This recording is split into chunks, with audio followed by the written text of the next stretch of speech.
Boat and stream, जिसको हिंदी में बोलते हैं नाव और धारा। पार्ट नंबर 1 में डिस्कस होगा concept and types of problem on boat and stream. चलिए देख लेते हैं। Boat and stream is a concept in mathematics that deals with the relative motion of a boat और a swimmer in still water and in presence of a stream और river current. यानी कि boat and stream में हम लोग क्या क्या deal करेंगे, speed of boat in still water और speed of stream. It is crucial topic in competitive exam like SSC as it is involves the application of basic principles of speed, distance and time. In boat and stream problems, you are presented with scenarios where a boat or swimmer is moving upstream against the current or downstream with the current in a river. यानी कि अगर आप river में पानी बह रहा है और आप धारा के विपरीत दिशा में चलते हो तो उसको क्या बोलते हैं, अगेंस्ट द करंट, यानी कि आप स्ट्रीम, धारा के क्या प्रतिकूल गति। और जब होता है जिस तरफ पानी बह रहा है उसी तरफ आप भी नाव को लेकर चलते हो तो उसको बोलते हैं विद द करंट, यानी कि धारा की दिशा में, जिसको बोलते हैं डाउन स्ट्रीम स्पीड, यानी कि धारा के अनुकूल गति। द स्पीड ऑफ बोट और swimmer in still water and the speed of current are given and you are required to find the speed of the boat or swimmer relative to the ground, the speed of the current or the distance covered in the given time। आपको सवाल में speed of current दे रखा होगा और speed of boat in still water आपको दे रखा होगा, ठीक है ना। तो इस तरीके से आप लोग क्या निकाल सकते हो, स्पीड ऑफ बोट निकाल सकते हो और जी आप लोग टाइम निकाल सकते हो, आप डिस्टेंस निकाल सकते हो। क्वेश्चंस के जरिए आपको क्लियरिटी होगी। The key concept to understand is that when moving down stream the speed of boat और swimmer is increase by the speed of the current while when moving upstream the speed is decrease by the speed of current, ठीक है ना। To solve boat and stream problems you need to apply the relevant formulas and principles of relative motions। चलिए देख लेते हैं। The problems may involve finding the time taken to cover a certain distance, the speed of the current or the speed of the boat or swimmer in still water. Mastering boat and stream problems can significantly improve your problem solving skills and help you tackle similar questions in various competitive exams. It is essential to practice a variety of problems to gain proficiency in this topic, ठीक है। आगे देखते हैं। तो यहाँ पर definition and formula में some basic important terms. First है आपका speed, distance and time. Second है आपका रिलेटिव स्पीड। थर्ड है आपका stream and down stream. Fourth है आपका speed in still water. Fifth है आपका स्पीड ऑफ करंट। सिक्स्थ है आपका टाइम टेकन। सेवंथ है आपका डिस्टेंस कवर्ड। चलिए पहला देख लेते हैं, speed, distance and time.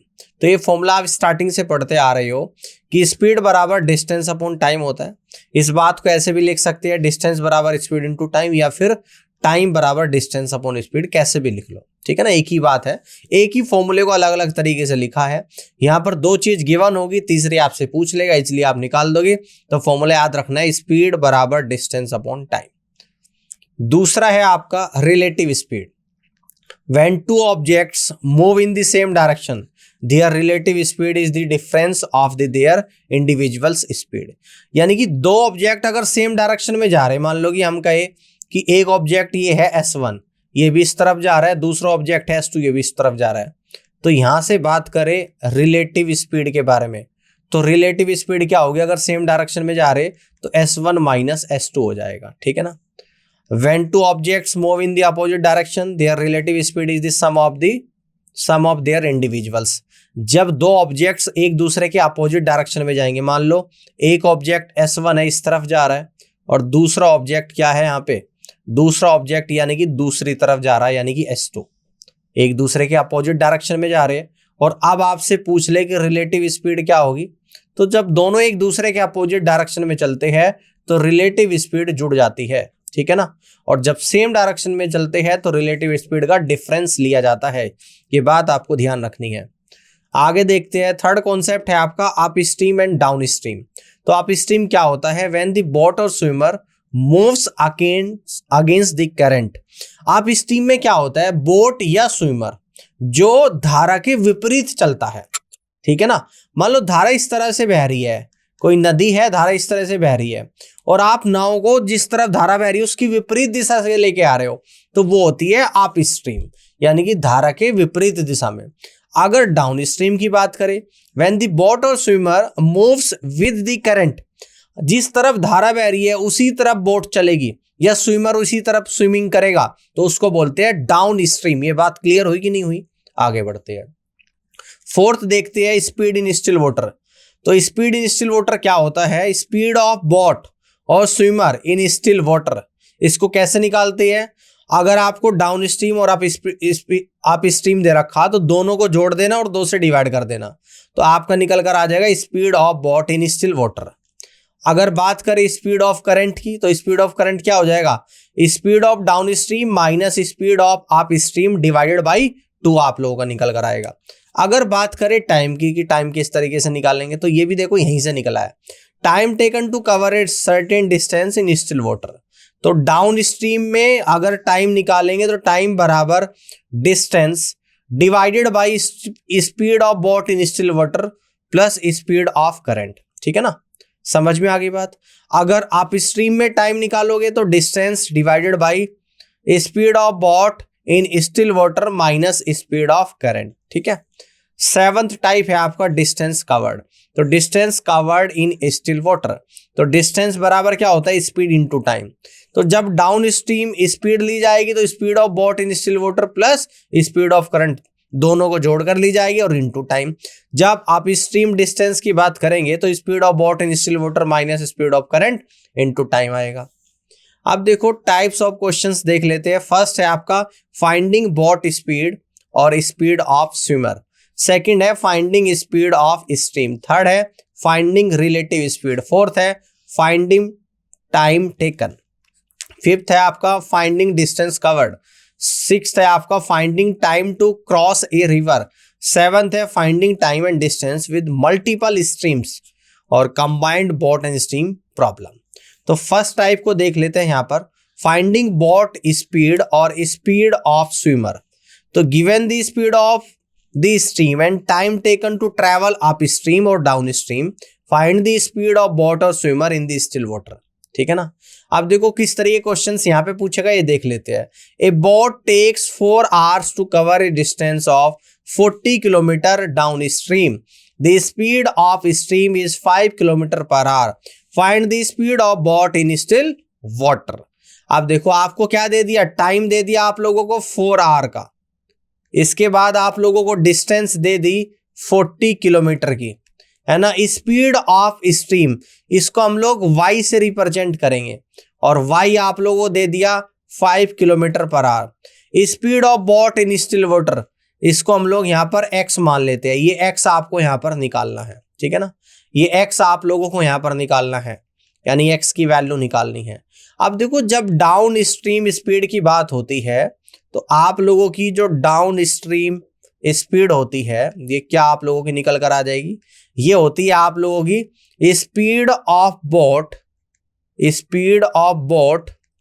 In still water, जिसको x से रिप्रेजेंट करते हैं, और प्लस स्पीड ऑफ स्ट्रीम जिसको y से रिप्रेजेंट करते हैं, ठीक है ना। तो यहां से speed of boat in still water यानी x निकालना है और प्लस y आप लोगों का 5 यहां पर दे रखा है, ठीक है ना। तो सोल्व करेंगे। आपको पता है कि डिस्टेंस बराबर स्पीड इनटू टाइम होता है, ठीक है ना। डिस्टेंस बराबर स्पीड इनटू टाइम होता है। यही वाला फॉर्मूला हम लोग यहाँ पर यूज करेंगे। हमें स्पीड निकालनी है तो हम कह देंगे कि स्पीड बराबर डिस्टेंस अपॉन टाइम, यही तो होता है। तो स्पीड बराबर, मैं लिख देता हूं, स्पीड बराबर डिस्टेंस और डिवाइडेड बाई टाइम, ठीक है जी। स्पीड कितनी है आपकी? x+5 है, डाउन स्ट्रीम स्पीड है भाई। डिस्टेंस 40 है और टाइम 4 है, तो 10 यहां से आ गया, यानी x की वैल्यू निकल कर आई 5 किलोमीटर पर आवर। और x हमने क्या एज्यूम किया था? x किया था हमने यानी कि speed of boat in still water, इसको मैंने x माना था, जो कि 5 किलोमीटर पर आवर आपका निकल कर आया है। तो इस तरीके से कर लोगे आप लोग, यहाँ पे कोई दिक्कत तो नहीं है। आगे बढ़ते हैं। सेकंड है आपका finding speed of stream. Given the boat और swimmer's speed in still water and the time taken to travel upstream and down stream, find the speed of the stream. इसको देखते हैं कैसे स्पीड ऑफ स्ट्रीम आप लोग find करेंगे। तो इस तरीके की प्रॉब्लम आपसे पूछी जाएगी। A boat takes 6 hours to cover a distance of 48 kilometer upstream. The speed of boat in still water is 10 kilometer per hour. Find the speed of stream. ठीक है ना। अब देखो speed of boat in still water, इसको हम लोग मानते हैं x, यानी कि x की वैल्यू है 10 किलोमीटर पर आवर, और find the speed of stream इसको मानती है y, और y मुझे यहां पर निकालना है। ठीक है ना। तो आपका जो फॉर्मूला बनेगा यहां पर क्या बनेगा, स्पीड बराबर, ठीक है ना, यानी कि डाउन स्ट्रीम स्पीड बराबर डिस्टेंस और डिवाइडेड बाय टाइम। तो down stream speed x plus y यानी कि 10 plus y equal to distance 48 और टाइम है आपका 6, 48 बाई 6 यानी 8 आ गया। तो आपका जो यहां पर y निकल कर आया है, सॉरी आप स्ट्रीम स्पीड यहां से पूछ रहा है, तो जैसे ही आप स्ट्रीम स्पीड की बात करें, आप स्ट्रीम स्पीड तो 10 माइनस वाई आ जाएगा। तो यहां से निकल कर आया 10 माइनस वाई बराबर 8, यानी कि वाई बराबर 2 किलोमीटर पर आवर आपका निकल कर यहां पर आ गया। और वाई क्या है आप लोगों की स्पीड ऑफ स्ट्रीम यानी कि धारा की गति। तो इस तरीके से आप धारा की गति निकालोगे, 2 किलोमीटर प्रति घंटा निकल कर आएगी। आगे बढ़ते हैं।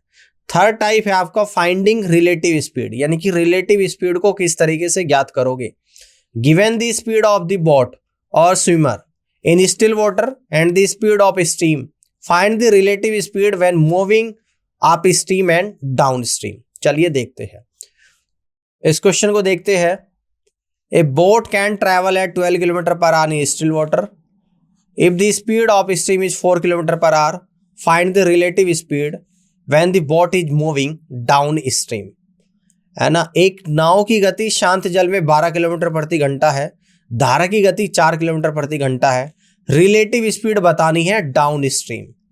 तो डाउन स्ट्रीम जब स्पीड को निकालते हैं तो दोनों स्पीड जुड़ जाएगी, यानी कि 12 प्लस 4, और ये निकल कर आएगी आपकी 16 किलोमीटर प्रति घंटा। ठीक है ना। आगे बढ़ते हैं। फोर्थ टाइप है आपका finding time taken. Given the boat और swimmer's speed in still water and the speed of the stream, find the time taken to cover a certain distance upstream or downstream। यानी कि time कैसे निकालोगे। आप question आपको दे रखा है, ए boat cover a distance of 36 kilometre upstream. एक नाव धारा के विपरीत दिशा 36 किलोमीटर की दूरी तय करती है।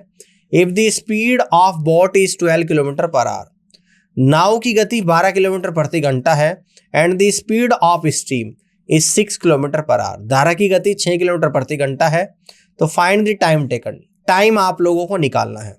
तो आपको पता है कि टाइम बराबर क्या होता है, ये होता है आप लोगों का डिस्टेंस और डिवाइडेड बाय स्पीड। ठीक है ना। डिस्टेंस कितनी है, 36 किलोमीटर है, लेकिन आप स्ट्रीम की बात हो रही है। आप स्ट्रीम स्पीड क्या होती है, speed of boat in still water में से स्पीड ऑफ स्ट्रीम को माइनस करेंगे, यानी कि 12 में से 6 माइनस हो जाएगा किलोमीटर प्रति घंटा। तो ये निकल कर आया आपका 36/6, और 36 से 6 बार चलेगा, यानी कि टाइम निकल कर आ जाएगा आप लोगों का 6 आवर। तो इस क्वेश्चन का जो राइट आंसर बनेगा वो आप लोगों का 6 घंटे बनेगा। ठीक है ना। आगे बढ़ते हैं। टाइप 5 को देखते हैं, फाइंडिंग डिस्टेंस कवर्ड, यानी कि कितनी दूरी तय करी है वो कैसे निकालेंगे। गिवन द बोट और swimmer's speed in still water, the speed of the stream and the time taken to travel upstream and downstream, find the distance covered। Problem कुछ इस तरीके से है। Swimmer swims up stream for 2 hours at a speed of swimmer 4 kilometre per our and covers a certain distance। If the speed of the stream is 2 kilometre per our, find the distance covered by the swimmer। यानी कि swimmer ने कितनी distance को cover किया है। एक swimmer आप stream 2 घंटे जाता है और स्विमर की स्पीड है 4 किलोमीटर प्रति घंटा, और एक निश्चित दूरी तय करता है। स्पीड ऑफ स्ट्रीम है 2 किलोमीटर प्रति घंटा, है ना। तो डिस्टेंस बतानी है कि कितनी कवर करेगा। तो जो डिस्टेंस यहां पर निकल कर आएगी, डिस्टेंस बराबर ये निकल कर आ जाएगा स्पीड इंटू टाइम, और स्पीड कौन सी है यहाँ पर आप स्ट्रीम स्पीड, आप स्ट्रीम स्पीड और इनटू टाइम निकल कर आ जाएगा।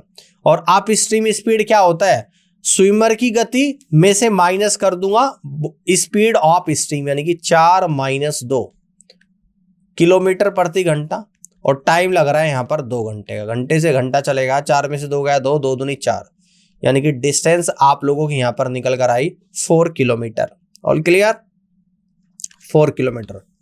आगे बढ़ते हैं, सिक्स्थ टाइप को देखते हैं कि finding time to cross a river, एक नदी को पार करने में कितना समय लगेगा देखते हैं। Given the width of the river, the boat और swimmer's speed in still water and the speed of the stream, find the time taken to cross the river. Problem समझते हैं। A boat can travel at 10 kilometre per hour in still water, एक नाव शांत जल में 10 kilometre प्रति घंटा की गति से चल सकती है। If the width of the river is 200 metre, नदी की चौड़ाई 200 मीटर है, and the speed of stream is 4 kilometre per hour, धारा की गति 4 किलोमीटर प्रति घंटा है। Find the time taken to cross the river, तो नदी को तय करने में कितना समय लगेगा यह आप लोगों को बताना है। यानी कि टाइम मुझे यहां पर निकालना है, जो कि क्या होता है, टाइम बराबर डिस्टेंस और डिवाइडेड बाय स्पीड होता है। टाइम बराबर डिस्टेंस डिवाइड बाय स्पीड होता है। डिस्टेंस कितनी है, 200 मीटर है, 200 मीटर है, और स्पीड कितनी है, यानी कि डाउन स्ट्रीम स्पीड यहां पर आएगा, और डाउन स्ट्रीम स्पीड क्या होती है, 10 में 4 जोड़ दूंगा 14 किलोमीटर प्रति घंटा। अब देखो यहां पर 200 को डिवाइड कर दूंगा 1000 से, किलोमीटर में चेंज कर दूंगा और इंटू 14, ठीक है ना, और टाइम आपका घंटे में निकल कर यहां पर आ जाएगा, ठीक है ना, घंटे में आएगा। तो 2 जीरो से तो 2 जीरो आप लोगों की कटेगी। अब अगर इस घंटे को भी आप 2 से आपका 7 बार कट गया, यानी कि 1/70 आ गया। अगर 60 से गुणा कर दोगे तो आपका मिनट में टाइम निकल कर आ जाएगा, 0 से 0 कट गया, यानी कि आप लोगों का निकल कर आ गया 6/7 मिनट। कितना निकल कर आ गया, 6/7 मिनट, ठीक है ना। इसको और अगर फर्दर सोल्व करोगे आप लोग तो निकल कर आएगा 7 × 8 = 56, 7 × 5 = 35, 7 × 7 = 49 मिनट, यानी कुछ इस तरीके से आ रहा है 0.857 मिनट अप्रोक्सीमेट, है ना, 0.857 मिनट अप्रोक्सीमेट। सेवंथ टाइप है आपका फाइंडिंग टाइम और distance with multiple stream. In some questions there may be multiple stream with different speeds, students need to consider all stream and their respective direction to find time and distance. Problem दे रखी है, boat can travel at 15 kilometre per hour in still water if the boat moves 20 kilometre upstream and then return downstream. Find the total time taken for the round trip if the speed of stream is 5 kilometre per our. कहते हैं कि एक नाव धारा की दिशा में 20 kilometre जाती है, धारा की विपरीत दिशा में पहले 20 किलोमीटर जा रही, फिर वापस आ रही है, फिर धारा की दिशा में 20 किलोमीटर ही आ रही है, और नाव की गति शांत जल में 15 किलोमीटर प्रति घंटा, धारा की गति 5 है। तो आपको बताना है कि टोटल टाइम क्या लगेगा। तो टोटल टाइम हम लोग यहां पर निकालेंगे। टोटल टाइम हो जाएगा डिस्टेंस, यानी कि जो धारा की विपरीत दिशा में चली है, डिस्टेंस अपॉन आप स्ट्रीम स्पीड, आप स्ट्रीम स्पीड, और प्लस डिस्टेंस अपॉन ये आप लोगों का निकल कर आएगा down stream speed, downstream speed आप लोगों का निकल कर आएगा। तो डिस्टेंस कितनी है आप लोगों की यहाँ पर 20 किलोमीटर, आप स्ट्रीम स्पीड यानी कि 15 में से 5 गया तो 10 किलोमीटर प्रति घंटा आ गया, और plus 20 kilometre down stream speed कितनी, 15 और 5 20 किलोमीटर प्रति घंटा। इस 10 से 20 2 बार चलेगा, यानी कि 2 घंटा तो आपका यहाँ पर आ गया। इस 20 से 20 एक बार गया तो 1 घंटा यहाँ पर आ गया, 2 और 1 3 घंटा। तो इस तरीके से 3 घंटा आपका टोटल समय निकल कर आएगा, और यही क्वेश्चन का आंसर बनेगा, ठीक है। ये आ गया आपका आंसर। आगे बढ़ते हैं, combined boat and stream problem. Some questions में combined boat and stream with other concept like time and distance और work and time, making them more complex. चलिए प्रॉब्लम से समझते हैं कि कॉन्सेप्ट किस तरीके से काम करेगा। A boat can travel at 8 kilometre per hour in still water if the speed of stream is 2 kilometre per hour. Find the time taken by the boat to travel a distance of 12 kilometre down stream and then return to the starting point. ठीक है ना। तो आपको निकालना है time, आपको क्या निकालना है, टाइम निकालना है कि टोटल टाइम कितना हो जाएगा। तो देख लेते हैं, टोटल टाइम बराबर distance divided by downstream speed, downstream speed plus distance और divided by upstream speed, upstream speed. ठीक है ना। तो डिस्टेंस कितनी कवर की जा रही है, 12 किलोमीटर, और डाउन स्ट्रीम स्पीड क्या है, शांत जल में नाव की गति 8 है और जी धारा की गति 2 है, तो डाउन स्ट्रीम में दोनों जुड़ जाएगी, 8 और 2 10 किलोमीटर प्रति घंटा, प्लस डिस्टेंस फिर से 12 किलोमीटर है, और आप स्ट्रीम स्पीड में से 8 में से 2 जाएगा तो बचेगा 6 किलोमीटर प्रति घंटा। ठीक है ना। अब यहां पर किलोमीटर से किलोमीटर गया, 12/10 होता है 1.2 आर, प्लस 6 से 12 2 बार गया तो यह आपका आएगा 2 घंटा, तो 1.2 + 2 यानी कि 3.2 आर आप लोगों का यहां पर निकल कर आ जाएगा, और टोटल समय जो आप लोगों का निकल कर आएगा 3.2 आवर्स निकल कर आएगा। ऑल क्लियर है, यहां तक की बात समझ में आ गई है। ठीक है ना। तो इस तरीके से आप लोग इस क्वेश्चन को यहाँ पे कर सकते हो। उम्मीद करता हूँ कि आज की क्लास आपको पसंद आई होगी, और इस पूरी क्लास को देखने के लिए आप सभी का धन्यवाद।